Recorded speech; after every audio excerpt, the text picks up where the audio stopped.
Kita, sebagai warga negara Indonesia, siapa yang tak kenal sosok Bapak Demokrasi Indonesia? Yap, beliau adalah Bapak Baharudin Yusuf Habibie, atau yang akrab dipanggil B.J. Habibie. Di penjelasan singkat kali ini, kita akan mengenal lebih dekat Bapak Demokrasi Indonesia, yaitu Bapak B.J. Habibie.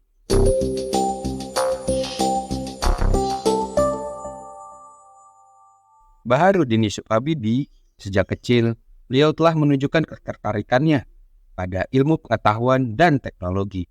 Singkat cerita, B.J. Habibie tumbuh semakin dewasa dan mulai melanjutkan studinya di Jerman dan berhasil meraih gelar doktor di bidang teknik mesin.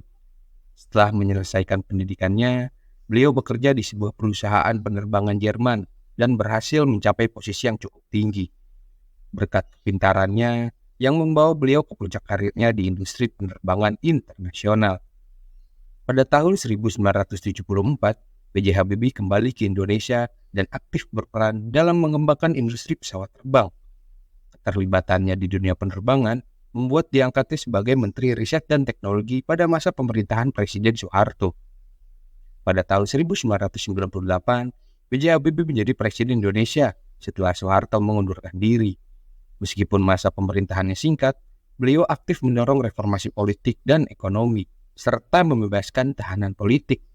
Pada masa transisi yang krusial setelah era Soeharto, B.J. Habibie menjadi Presiden Indonesia. Saat itu, Indonesia sedang melangkah menuju sistem demokrasi yang lebih terbuka dan inklusif. Presiden Habibie, sebagai pimpinan di tengah situasi sulit ini, membawa semangat baru bagi proses demokrasi. Di masa pemerintahannya, Presiden Habibie membuka ruang lebih lebar untuk reformasi politik dan kebebasan pers. Pembatasan terhadap media dikurangi, memungkinkan sebagai pandangan dan suara yang berbeda muncul. Ini adalah langkah penting untuk menuju demokrasi yang lebih sehat. Presiden Habibie juga terkenal karena kebijaksanaannya yang membebaskan tahanan politik. Langkah ini menciptakan atmosfer yang cukup inklusif, di mana mereka yang sebelumnya dianggap sebagai lawan pemerintah diberikan kesempatan untuk berpartisipasi dalam proses politik. Selain itu, Presiden Habibie aktif mendukung langkah-langkah menuju pemilihan presiden secara langsung. Keputusan ini menjadi tonggak besar dalam memperkuat demokrasi di Indonesia. Sebelumnya, presiden yang dipilih oleh MPR tanpa melibatkan pemilihan langsung.